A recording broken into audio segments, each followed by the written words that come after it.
everyone, I'm Alicé, and this is No Bullshit. Are you listening? Damn.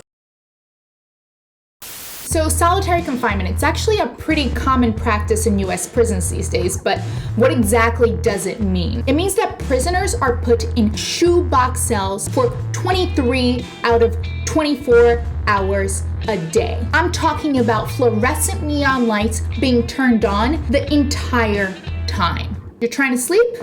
Good luck with that. And for that 1 hour that you're not in your cell, you are allowed to exercise in a cage.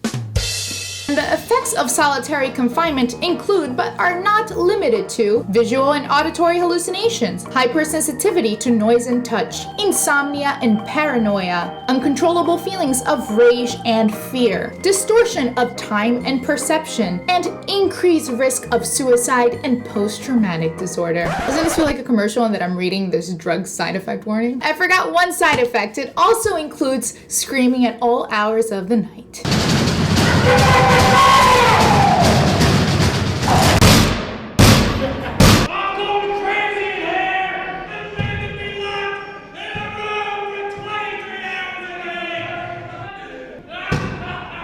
But come on, none of this is cruel or unusual punishment, because they're not making those sounds because they have no human contact for months or years and they go completely insane as a result. They're doing that because they're criminals. Who cares if international standards consider it legally torture?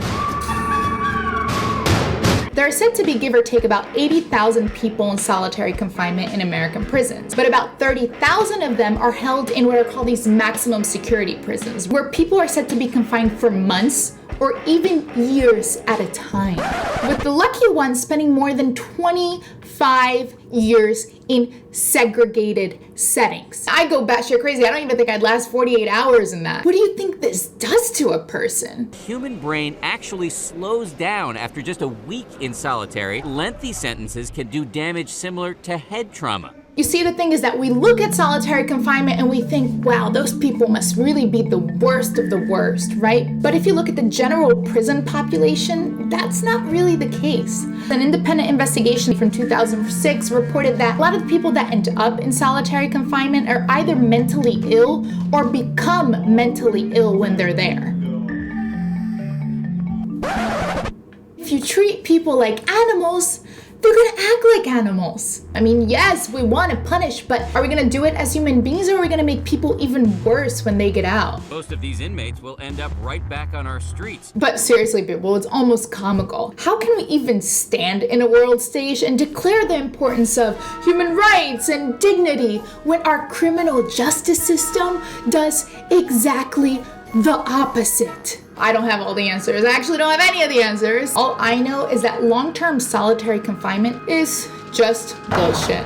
All right, I'm Alicé. Thanks for tuning in. Let's start a discussion, right? Because I actually think it's really needed. Please comment, share, subscribe below, and I'll see you next time. Mwah. Beijo. Ciao.